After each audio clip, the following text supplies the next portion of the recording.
নানান জায়গায় দাপট চালিয়েছে, দুষ্টামি নোংরামি করেছে, দুর্বৃত্তায়ন করেছে, তাদের অনেকে এখনো ভারতে আশ্রিত, খুব মৌজ মাস্তিতেই তারা সেখানে আছেন। বাংলাদেশি তরুণদের মধ্যে ভারত বিরোধিতা বাড়ছে কেন, কি মনে হয়? বাড়ছে, সেটা সত্য, একদম তরতাজা বিষয়টা, লুকোচুরির বিষয় নয়।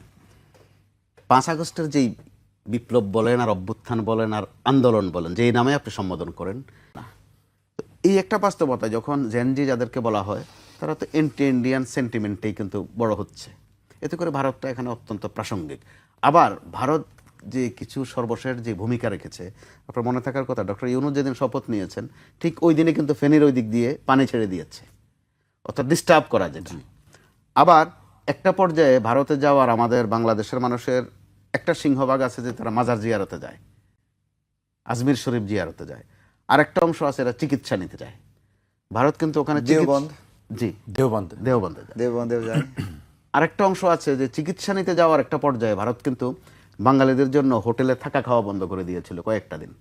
অর্থাৎ ভারত সরাসরি এমন প্রতিপক্ষ হয়েছে, ভারত কিন্তু প্রকারান্তরে বাংলাদেশের জনগণেরও শত্রু হয়ে গেছে। দেখেন ক্রিকেট নিয়েও করলো, অর্থাৎ তারা খেলাও বাদ দিচ্ছে না, আমাদের নির্বাচনও বাদ দিচ্ছেন না, ওখান থেকে সুজাতা সিং এখানে এসে নির্বাচন করে দিয়ে যায়। অর্থাৎ আধিপত্যবাদের একটা বিষয় আছে, আর আমরা আধিপত্যবাদ শব্দটারে এত ছোট করে ফেলি যে শুধু একটু খবরদারি করলেই বুঝি আধিপত্যবাদ। রাজনৈতিক খবরদারি, কূটনৈতিক খবরদারি আছে, এখন দেখা গেছে খেলাধুলায় খবরদারি আছে, স্বাস্থ্য শিক্ষা নিয়েও খবরদারি আছে।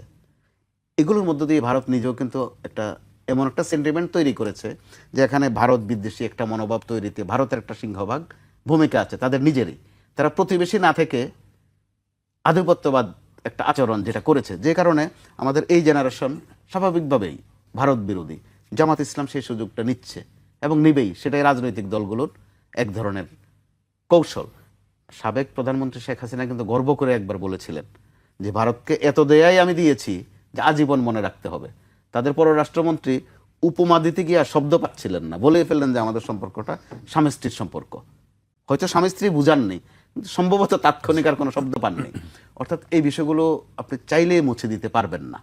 আবার মাঝে মধ্যে শেখ হাসিনার কিছু অডিও ফাঁস হয়, হোক ফেক বা জেনুইন যেটাই হোক, সেটা কিন্তু ভারত থেকে, যেহেতু তিনি আছেন ভারতে। আবার বাংলাদেশে যারা আওয়ামী লীগের শাসন আমলে নানান জায়গায় দাপট চালিয়েছে, দুষ্টামি নোংরামি করেছে, দুর্বৃত্তায়ন করেছে, তাদের অনেকে এখনো ভারতে আশ্রিত, খুব মৌজ মাস্তিতেই তারা সেখানে আছেন। যে কারণে একটা ভারত বিরোধী সেন্টিমেন্ট এখানে তৈরি হওয়া অত্যন্ত স্বাভাবিক। 24 কিন্তু ভারতও একটা সুযোগ নিতে পারত যে দেশ টু দেশ, কান্ট্রি টু কান্ট্রি, বাংলাদেশের সাথে বা বাংলাদেশের জনগণের সাথে সম্পর্কটাকে একটু আরও উচ্চ পর্যায়ে নিয়ে যাওয়া, সেই সুযোগ তৈরি হয়েছে। তারা সেই সুযোগটি কিন্তু এখন পর্যন্ত নেয়নি, যে কারণে এখানে ভারত বিরোধী সেন্টিমেন্টটা সম্ভবত আরও রান করবে যতক্ষণ পর্যন্ত নতুন কোনো